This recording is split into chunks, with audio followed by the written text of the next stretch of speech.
नमस्कार, आप देख रहे हैं वीके न्यूज और मैं युधिष्ठिर उपाध्याय। जहां एक तरफ कोरोना महामारी ने पूरे देश में हाहाकार मचाया हुआ है, तो वहीं अब ब्लैक फंगस भी आतंक मचा रहा है, जिससे मरीज की आंखों की रोशनी को सबसे ज्यादा नुकसान हो रहा है।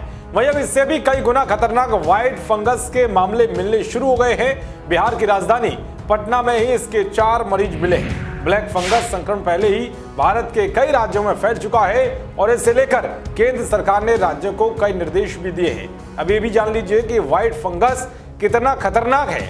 दरअसल पटना में जिन मरीजों को व्हाइट फंगस ने शिकार बनाया है, उनमें से एक शहर के लोकप्रिय चिकित्सक हैं। स्वास्थ्य विशेषज्ञों का कहना है कि व्हाइट फंगस अगर किसी के शरीर में प्रवेश कर गया तो वो उसके फेफड़ों के साथ साथ नाखून, चमड़ी, पेट, किडनी, दिमाग और मुंह के अलावा प्राइवेट पार्ट्स को भी निशाना बनाता है।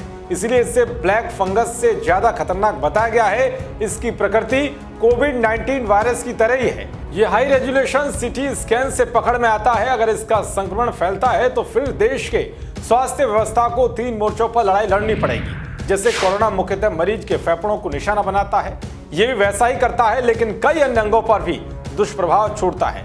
मुंह के भीतर एक घाव का कारण बन जाता है। पटना में सामने आए मामलों को भी कोरोना समझकर भर्ती किया गया था, लेकिन वो व्हाइट फंगस के निकले। इन सभी लोगों की कोरोना रिपोर्ट नेगेटिव आई थी।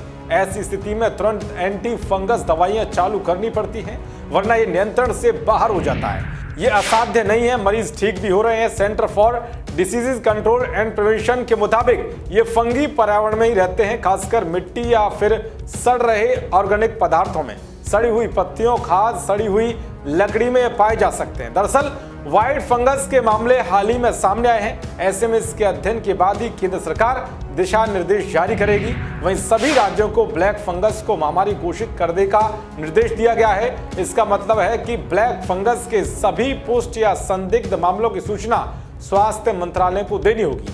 सभी अस्पतालों को जांच प्रबंधन के लिए दिशा निर्देशों का पालन करना होगा।